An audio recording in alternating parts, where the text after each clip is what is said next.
Yeah, Africans wapendi kusoma novel sana sana. So hata nikihide treasure hapo hakuna mtu anaweza tambua. Unaona? In a way ni true cause like most of my friends don't read. Mina joke kitu when you need something from a book, an African is least likely to quote it. Ama haizi enda kuitafuta kwa book. Our reading culture is really low sana. Youths not reading in Kenya is not a new topic.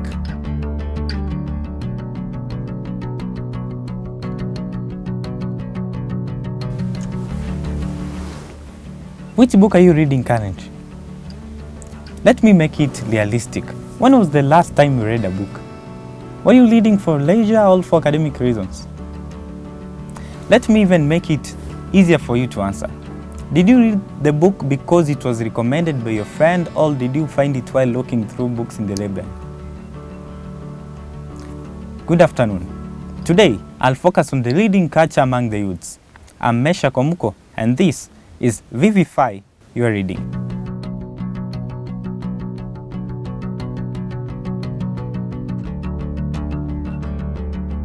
Currently in Kenya, we have not developed that culture of book reading, which I think is a very bad thing. What in particular are the youths reading?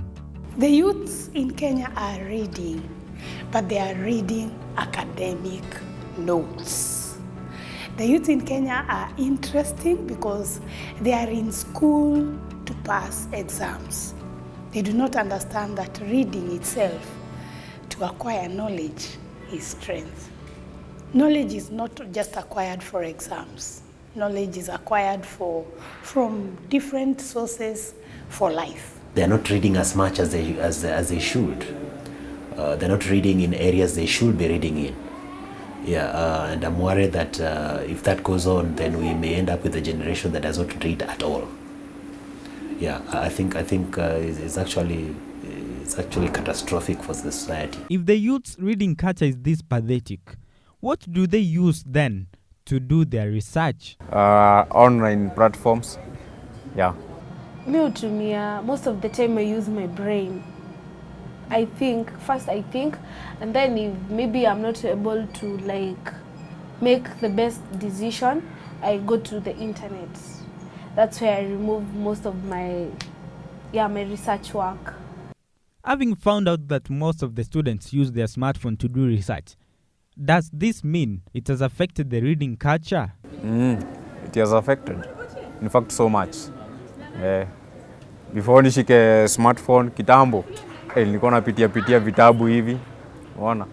So nilikuwa busy at somehow. Lakini the moment I got this phone, and I was so much affected, attached to it.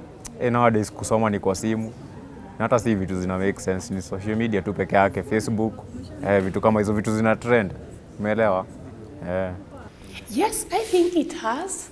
The social media in particular has had an effect on our youths. The youth can get instant information. We cannot read the newspapers on our phones, just like that.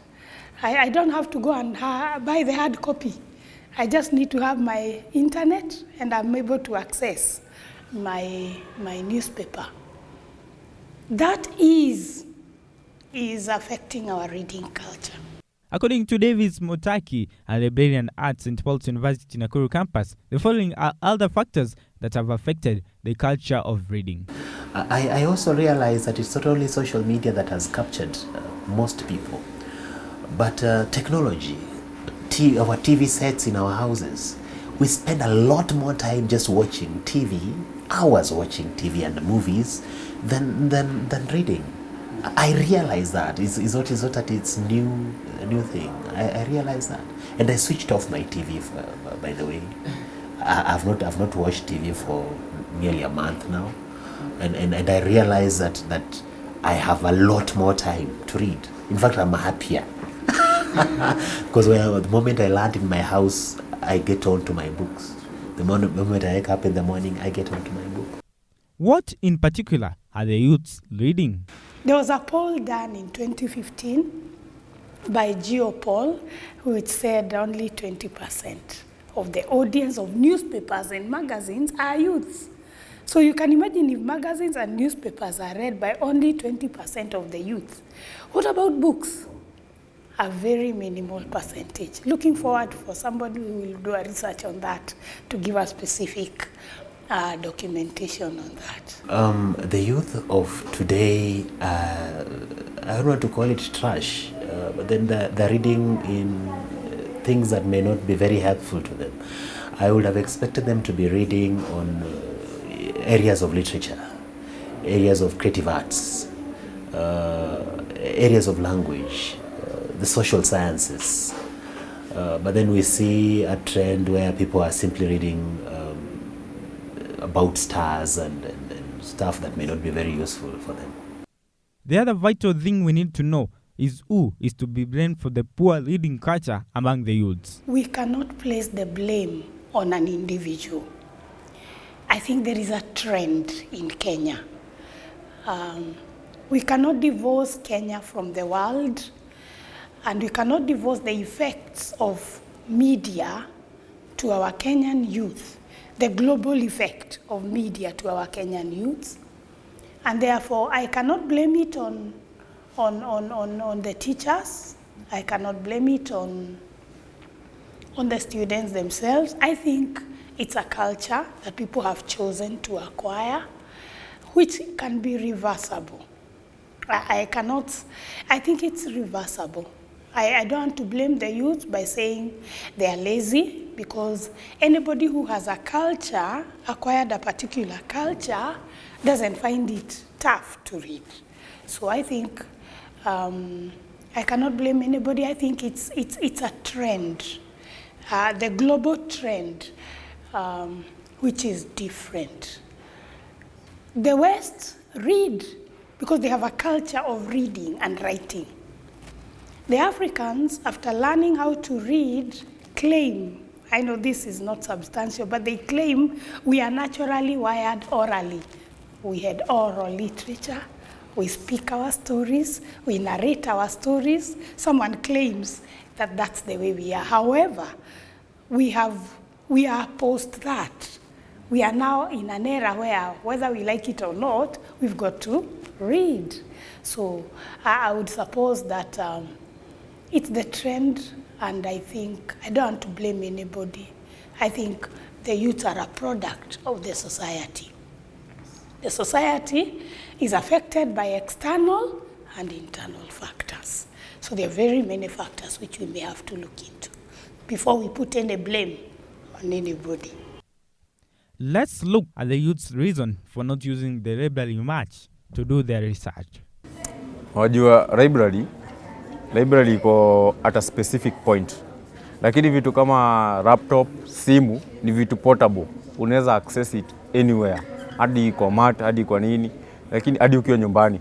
Lakini for you to access a library, you must go to where it is, get inside, access the books, umeelewa? Plus kitu ingine, unaona library, sasa ukienda kuchukua kitabu, uanze kufanya research, probably you have a certain topic, unataka kufanya research. Lazima uende to catalog, uangalie pahali hiyo content unaweza ipata. Lakini kwa simu ama laptop, ukigugu uandike stuff yenye unataka, topic nini, inaletaka direct. Wewe kazi yako tu ni kuclick na ina expound hiyo topic. That's why. So saizi siku hizi inakuwa tricky kwenda library, kwa sababu phones na laptop they are much easier to use than the library.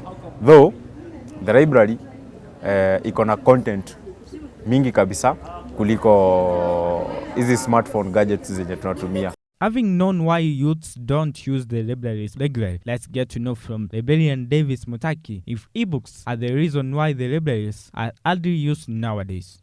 Yeah, to some degree, but a very low uptick from my perspective. Very few of us are able to read books online, or would want to read books online.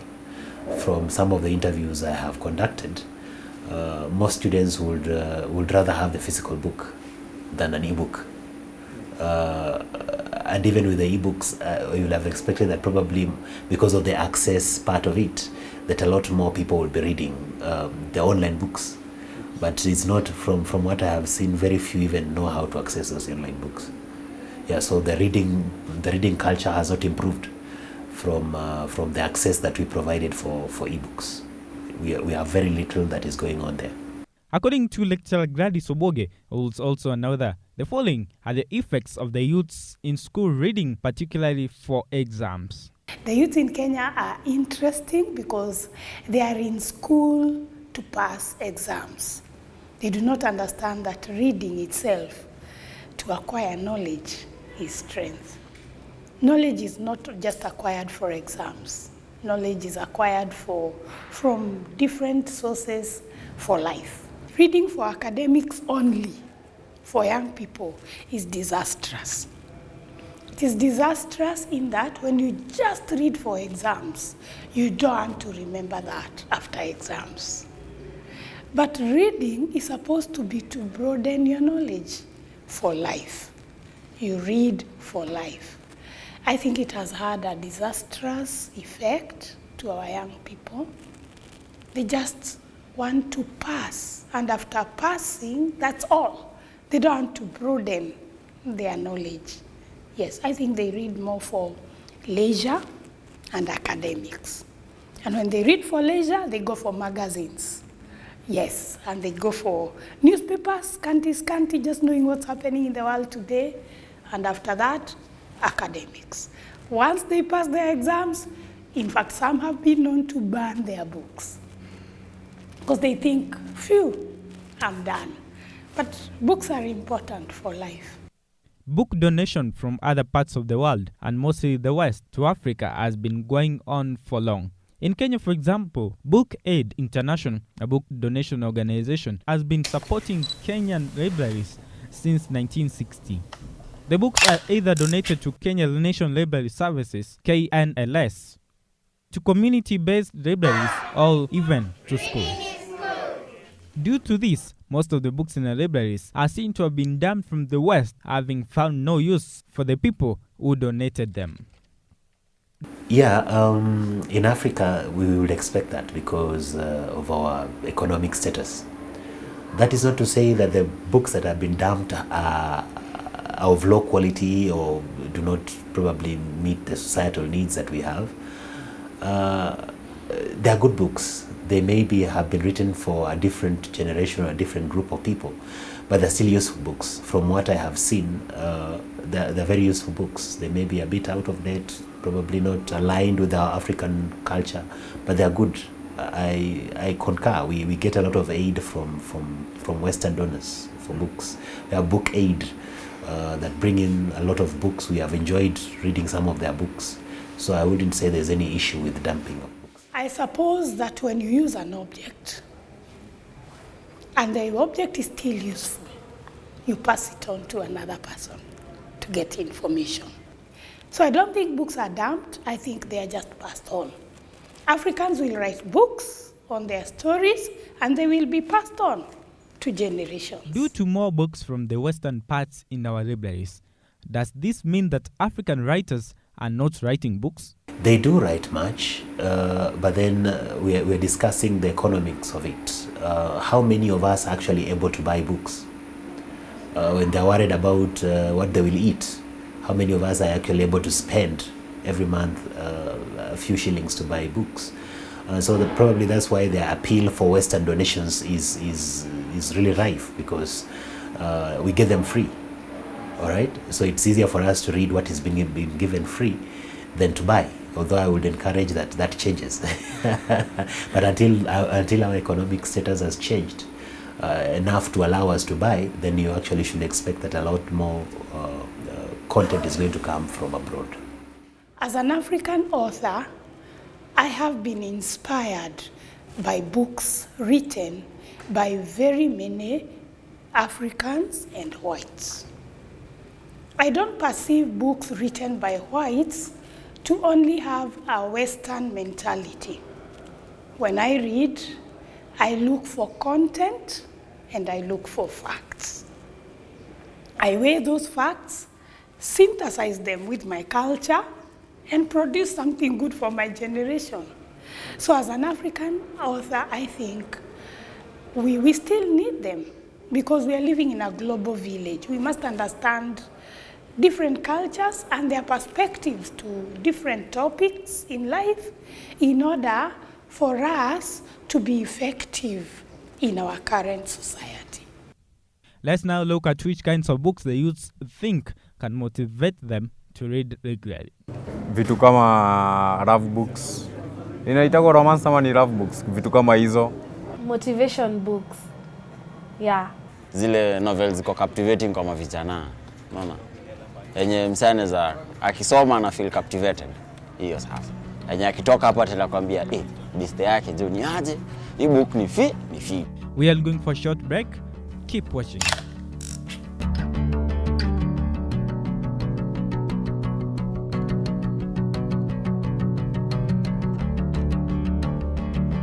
Welcome back. In this second part, I start by focusing at St. Paul's University. I also start by knowing what one of the students thinks should be done in the institution library to motivate him to read regularly. Library, mi so far nadhani iko sawa. Sidhani hata kuna kitu kingine wanafaa kuongeza ama nini. Ni ile tu mentality ya msee. Ati you make up your mind you are supposed to go to the library, do some research. Niyo tu mentality, lakini at the moment, at the current situation, library iko too fiti, staff wenye wako huko wako sawa. The following are the measures the SPU Nakuru Campus library is putting into practice to encourage the students to read regularly. We organize for trainings where we speak to our students, especially our students, on why they should spend a lot more time in the library. We market our resources to them, telling them what is available so that they have an idea of what is available for them to use. We also encourage them simply in those classes that we go to read, at least read a book a month. At least read a book a month. Irrespective of how busy you are, you still can. So we actually encourage our youth to read. From the stunning Beamers to the Mercedes and the flashy Jeep. Let's talk to Salome Modoni, a student here at St. Paul's University, who is a regular reader of books and who is also in the book club in the institution. Let's first start by knowing which book Salome is reading currently. Currently, I'm reading a book here, Essays. The English, it's for an American university. So it's a compilation of so many essays and stories from other books. It's like 100 or something pages, yeah. I like fantasy books kama kina Harry Potter, ama The Hobbit. I'm not into African literature sana. African stories don't bother me as much. But vitu kama kina Twilight. But right now I'm currently into non-fiction. Napenda vitabu za leadership. That's what I'm reading so much. For me it's a hobby. Ni kitu nimekuwa nikifanya tangu nikuwe mtoi. So me, rather than play sports or eat or watch movies, I prefer to read. Phone. Here's my phone, usually, because it's closest at that time. But if I can, endanga kwa live, because then screen ni kubwa, you can open multiple pages, yeah. So ina depend na time niko nayo, but usually I use my phone to research. I would say like if a school wants the people to read more, waingize a way for us to earn credits through reading. Because I know we're so focused on getting good grades. So, kama utaniambia I will get 3 points from reading per semester, I will spend more time in the library. But eventually, hiyo habit haitatoka. So, ataanze mwenyewe kutamani kusoma vitabu. So yeah, that would be one of the ways. And also getting a wide variety of books, like walete storybooks, mob. Ama they can ask the students what they like to read about and then provide that kind of material for library. I'd say it may improve. Because kama niko home usiku na nimeamka saa 9 usiku, I can open my phone and read the book. You know, it's easier then. Ama niko kwa mat, nastaki kutoa kitabu, so it's easier then. So in fact, ebooks have helped the reading bit. You need to read. Reading it should not be an option because it affects how you communicate, it affects how you make presentations in class, it even affects how you have conversations with people. So then you find people who read more, wanajua kuongea, wanajua even think on paper. It's easy even for them to answer questions kwa exam. Somehow reading improves how your brain operates when it's under pressure. So reading is it's actually beneficial. It exercises your brain. Having heard from a regular reader on a reading habit and what she thinks schools should do to motivate the reading culture among students, let's now look at how to improve the reading culture among the youths. Reading is developed. It's a practice. You don't wake up and you suddenly become a reader. It's something that you practice every single day. It's something that you need to be involved in every single day. I encourage youth because for you to grow intellectually, you must be a reader. For you to be better, to have a better personality, for you to master some skill or some profession, you must be a reader, because then it's only through reading that you're able to interact with other minds and interact with other intelligent people. Their thoughts and ideas about different aspects of society, things that will improve you, can only come or be transfused from them to you through reading. So you must read. The youth must just read. Okay? They need to cut down on the time they spend on social media and spend that time constructively in reading. We have a lot of information materials available, not just online, but even in the library, physical ones on the shelves, that they can come and interact with. We encourage that they come, and if they're told they have any issues on what they should read, then we have librarians that they can consult. So we encourage them to come to the library and read. I think youth in Kenya have an opportunity to improve their reading culture. One of the ways I think the reading culture can be improved is by the academic system. Education system in Kenya should be transformed in a way that from the time you get to school, reading is enjoyable. It's inculcated in you. You read storybooks in school so that reading becomes a culture. So one, through the education system. Secondly, I think we need something I would call a mind shift. Mind shift, as in many people think reading is boring, reading is tiring. How can I spend those time reading? But you get surprised. The same young man who doesn't want to read a book for an hour will sit and watch a movie for 2 hours. Mind shift. I think the young people need to have a mind shift whereby they can understand that personal growth does not happen through osmosis, it happens through reading. When you read books, you grow personally. Thirdly, I think the government should have a fund, should invest in reading as a culture and have awards for people who read, like a reading competition in schools. You know, like we have the Science Congress where people are able to present their findings. We can have reading contests where young people read and they come for competition. And then we have prizes to give such people. People who write books, you know, people who write excellent articles are awarded. At the moment, many young people are looking for money. So if they are awarded financially, monetarily, they will read for money, and in the process, they will grow. The following are the punchlines. I've not watched TV for nearly a month now, and I realize that I have a lot more time to read. In fact, I'm happier. Because the moment I land in my house, I get on to my books. The moment I wake up in the morning, I get on to my book. Personally regulate your time, so that you say, in a day, I have 3 hours of reading. Today, I have 3 hours of reading, or I have 4 hours of reading. The more, the better anyway. I have 4 hours of reading. And make sure that you religiously adhere to it. That your 4 hours you spend your time reading, you become a better human being. If young Kenyans are going to rule the world today, they must read. Opportunities are all around us. If we read, everything is hidden. Gold is hidden in books around us. That's what I would say. Thank you. Hope you learned something from this feature. May you vivify your reading culture, make it lively like never before. Until next time, this is Vivify Your Reading. Goodbye.